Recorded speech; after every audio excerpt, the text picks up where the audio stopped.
नमस्कार व्यूअर्स, मैं हूं अमीश देवगन।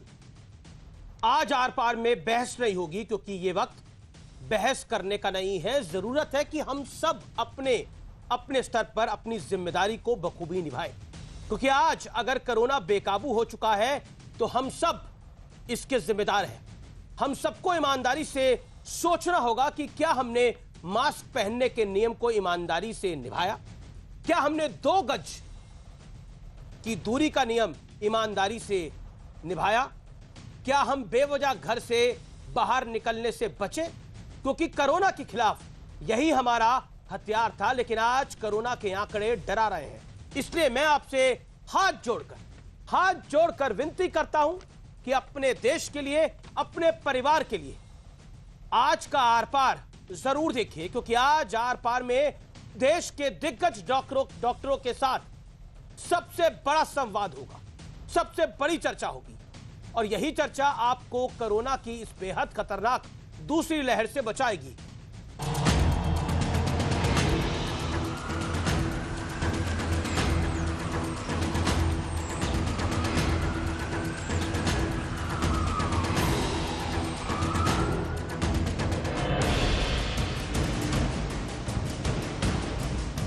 आने वाले दिनों में हमारे नंबर्स क्या होंगे, इसको सोच के भी डर लगता है।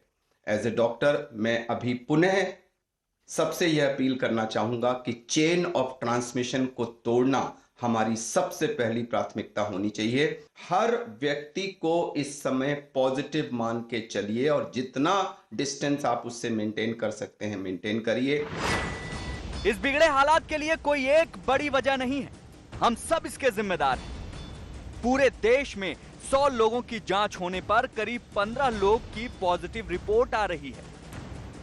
यानी साफ है कि 2 गज की दूरी और मास्क वाले नियम का पालन नहीं हो रहा है। अलग अलग राज्यों में सिस्टम में जो कमी है वो तो है ही, कई जगहों से ऑक्सीजन की कमी, आईसीयू बेड की कमी की खबर आ रही है। इसी बीच छत्तीसगढ़ से शर्मनाक तस्वीर भी सामने आई, जहां कोरोना संक्रमितों के शव कूड़ा कचरा उठाने वाली गाड़ी में रखकर शमशान तक पहुंचाए गए।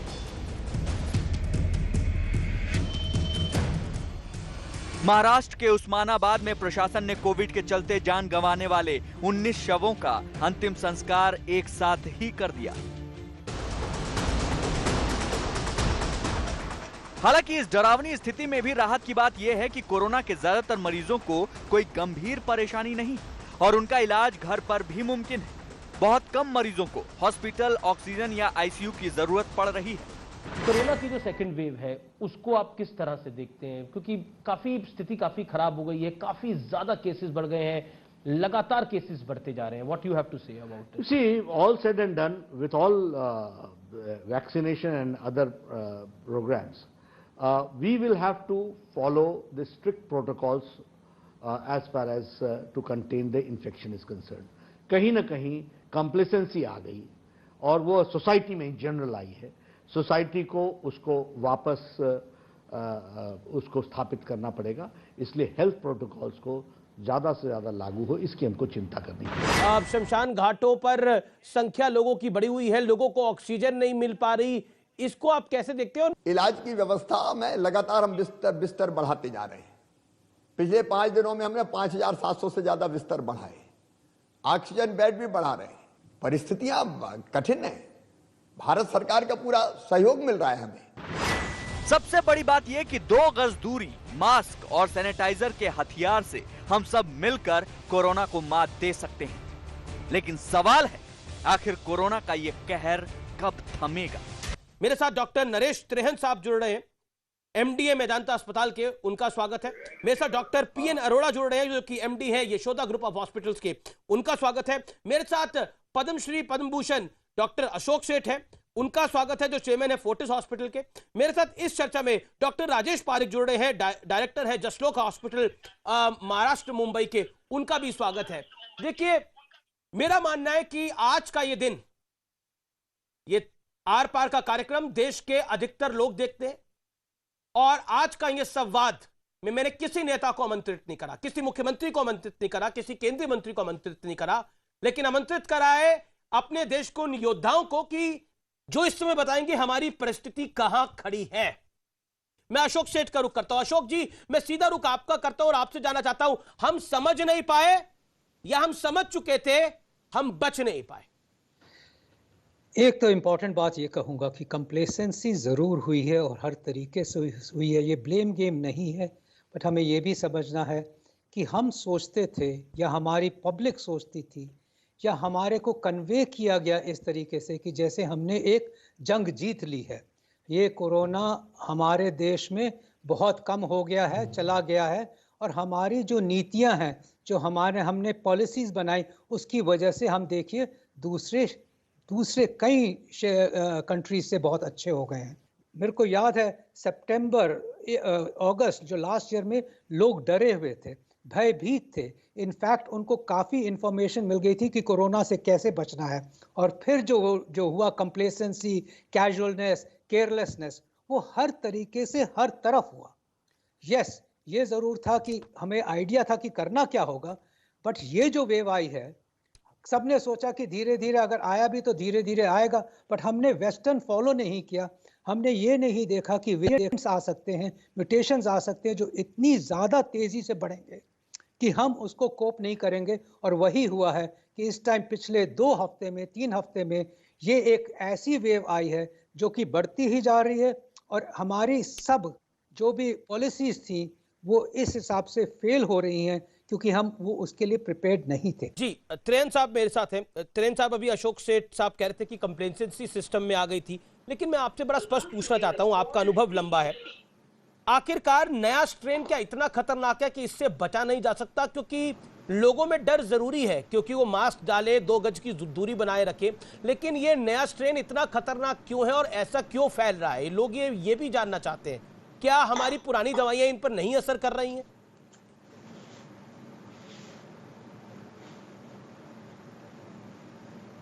डॉक्टर त्रेन,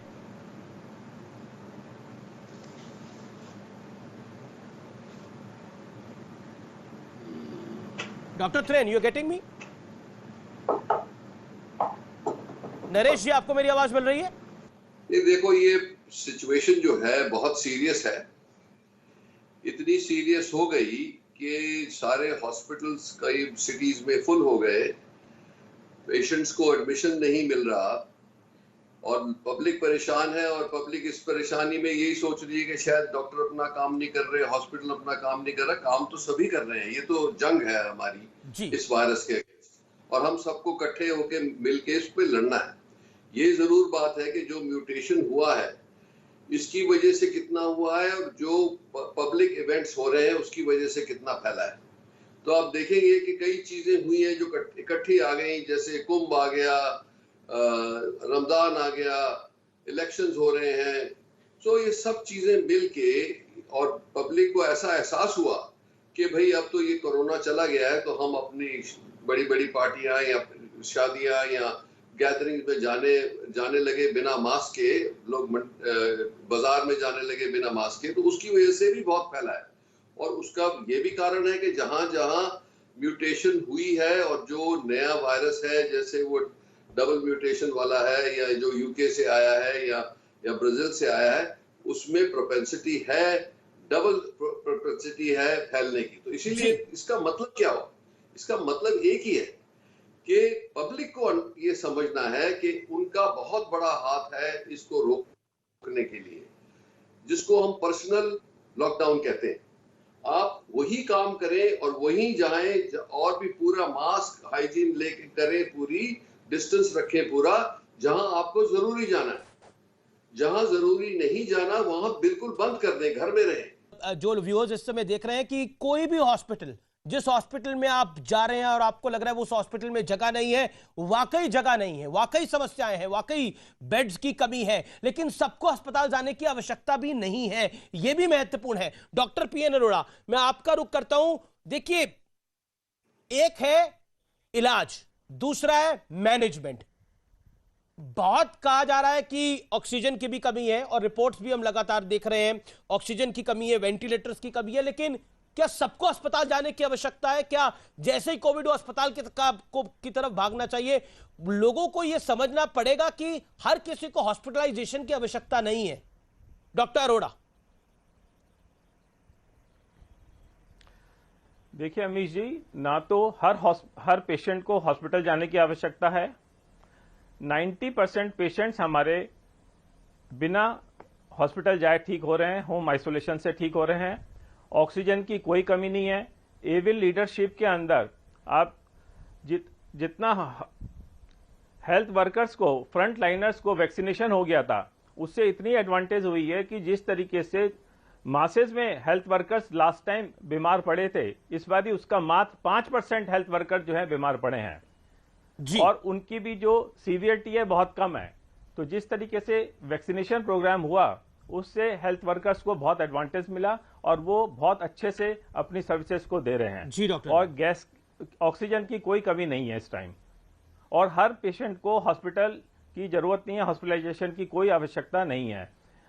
होम आइसोलेशन से पेशेंट 90% से ऊपर होम आइसोलेशन से पेशेंट ठीक हो रहे हैं जी। और आपने अच्छी एक इंपॉर्टेंट बात बोली और मैं जिसको लेकर जाना चाहता हूं राजेश पारिक और डॉक्टर नीरज जैन के पास भी। राजेश पारिक साहब, आप महाराष्ट्र मुंबई में हैं, डायरेक्टर हैं जस्ट लोक हॉस्पिटल के। हम जान रहे हैं कि स्थितियां हर राज्य में ही बेकाबू हुई हैं, लेकिन आखिरकार वैक्सीनेशन जो किया गया है, क्योंकि वैक्सीनेशन फॉर ऑल की ड्राइव हम देख रहे हैं कि चल रही है कि सबको वैक्सीनेट करना चाहिए और करना भी चाहिए, लेकिन क्योंकि हमारे यहां पर एज वाइज वैक्सीनेशन हुआ है, क्योंकि हमारे यहां फ्रंटलाइन वर्कर्स जो किसी भी एज ग्रुप का हो उसको वैक्सीनेशन पहले होना चाहिए, उसका कुछ बेनिफिट मिल रहा है? या फिर आपको लगता है अगर ये वैक्सीनेशन फॉर ऑल शुरू से खुली होती तो ज्यादा बेनिफिट होता? लेकिन हमारे पास बहुत अच्छा डेटा था सितंबर से, जिसको सीरो प्रेवलेंस डेटा बोलते हैं। ये डेटा हमको दिखाता है कि कई एरिया में जो इम्यूनिटी अच्छी थी और कई में कम थी। तो हमने लिखा था कि हमको ये भी देखना चाहिए कि जिन एरियाओं में इम्यूनिटी कम है उधर वैक्सीनेशन सबको देना चाहिए 18 से ऊपर। अभी जनवरी में मैंने वैक्सीनेशन की किताब लिखी, उसमें भी दूसरी लहर की बात की। उसने भी लिखा वैक्सीनेशन जल्द से जल्द शुरू करना चाहिए। अभी जो हो गया, लेकिन अभी क्या करना चाहिए अमीश? अभी हमको जल्द से जल्द वैक्सीनेशन सबको देना चाहिए। एक तो बहुत अच्छी बात है कि अभी हम बाहर से भी वैक्सीनेशन ले रहे हैं जाकि हमारी शॉर्टेज नहीं पड़े, और जितनी हम लोग दुनिया से मदद ले सकते हैं, हमने पूरी दुनिया की बहुत मदद की है अब तक, और उनकी मदद लेने में कोई दिक्कत नहीं है। यार मेरा सवाल ये था कि फर्स्ट डोज ऑफ वैक्सीन ले ली किसी ने और सेकंड डोज ऑफ वैक्सीन उसने नहीं ली और उसके बीच में उसको कोविड हो गया है, तो वो क्या सेकंड डोज ऑफ वैक्सीन ले सकता है या नहीं ले सकता? अगर ले सकता है तो कब ले सकता है? That's my question. बिल्कुल ले सकता है, बिल्कुल ले सकता है, बिल्कुल ले सकता है। जैसा कि इनिशियली इन लोगों ने बोला था कि वैक्सीन सेकंड डोज 4 वीक्स के बाद लेना है, बट अभी जो गाइडलाइंस हैं उसमें 6 to 8 वीक्स तक भी हम सेकंड डोज वैक्सीन का वेट कर सकते हैं। और मुझे लगता है कि अगर किसी पेशेंट्स को फर्स्ट डोज वैक्सीन के बाद कोरोना हो गया है तो उसको प्रॉपरली वेट करना चाहिए for 6 to 8 weeks and then he can take second dose of vaccine.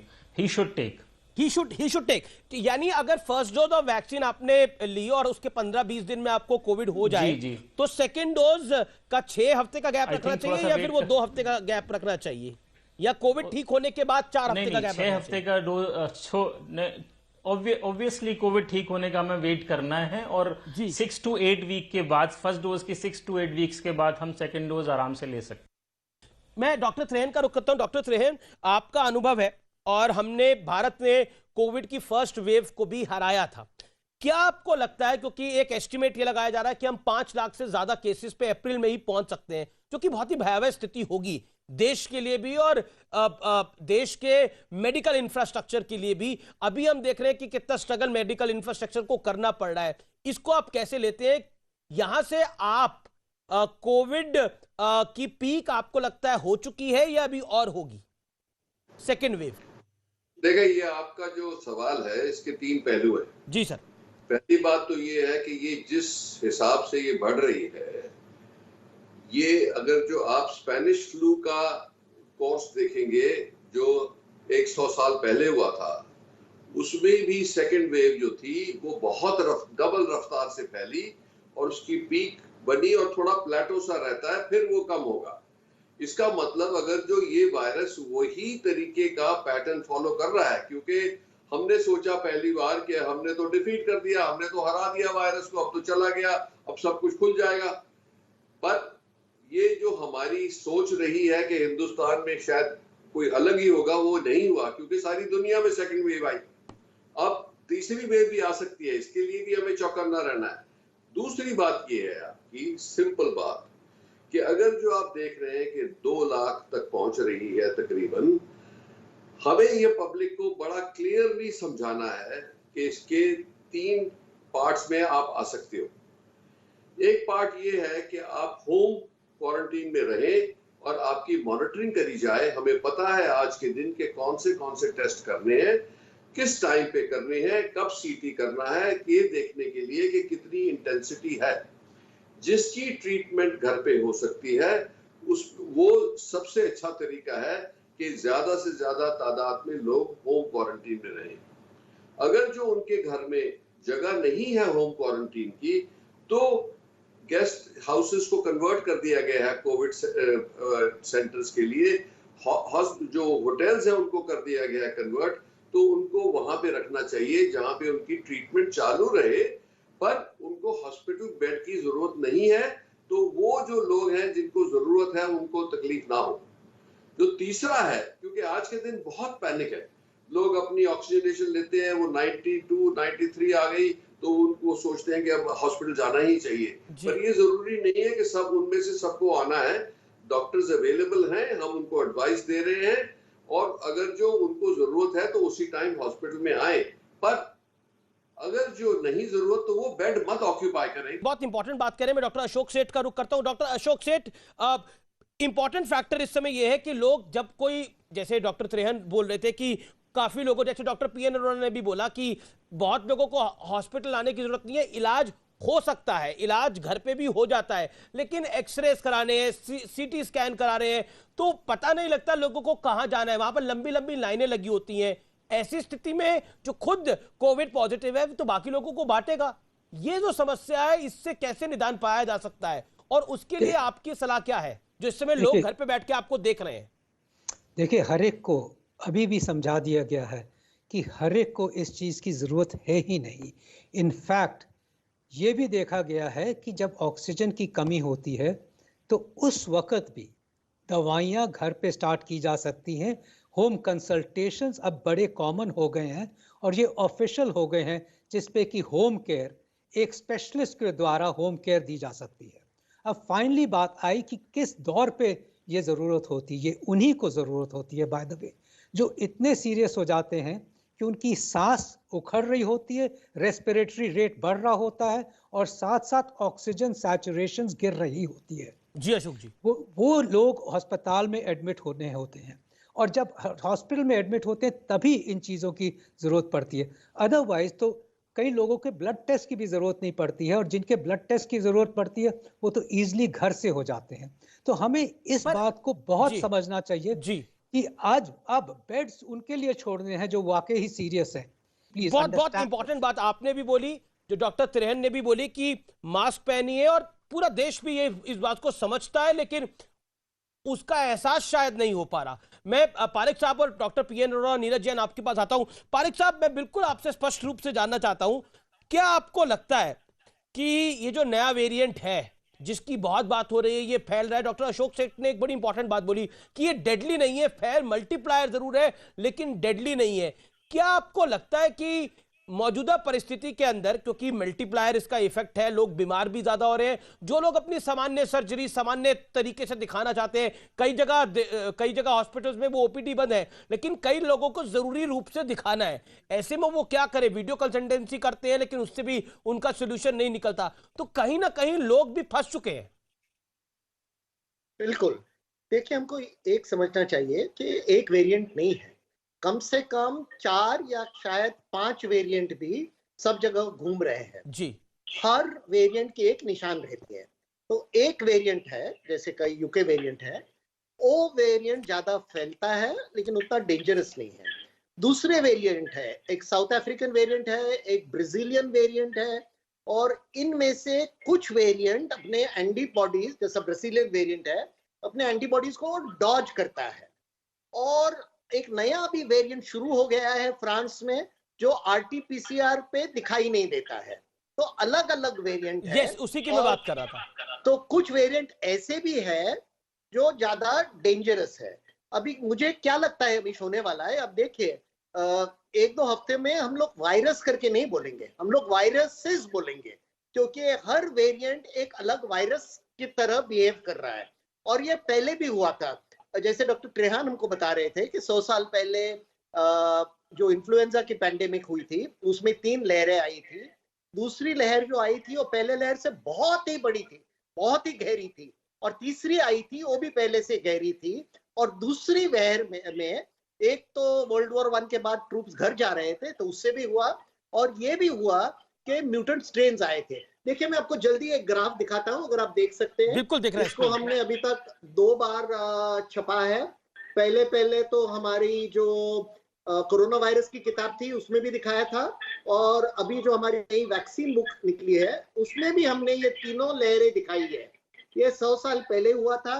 ये वायरल पैंडेमिक्स की निशान है कि सुनामी के जैसे वो लहरें में आती जाती है। अरोड़ा जी, मैनेजमेंट साइड के ऊपर अगर ये केसेस बढ़ते हैं, जैसा जसलोक हॉस्पिटल के डायरेक्टर साहब ने भी बताया, राजेश ने भी बताया, तो राजेश जी बहुत अच्छे से कई चीजों को स्टडी करते हैं। मैं आपसे जानना चाहता हूं, अगर ये बढ़ता है और आज 2 लाख पर डे केस आ रहे हैं, हम देखेंगे इन केसेस को अगर बढ़ते हुए 4 लाख तक अगर ये बढ़ते हैं, तो क्या हमारे मेडिकल स्टाफ इक्विप्ड से ज्यादा हमारा जो सिस्टम है वो उतना इक्विप्ड है कि इतना खींच सके?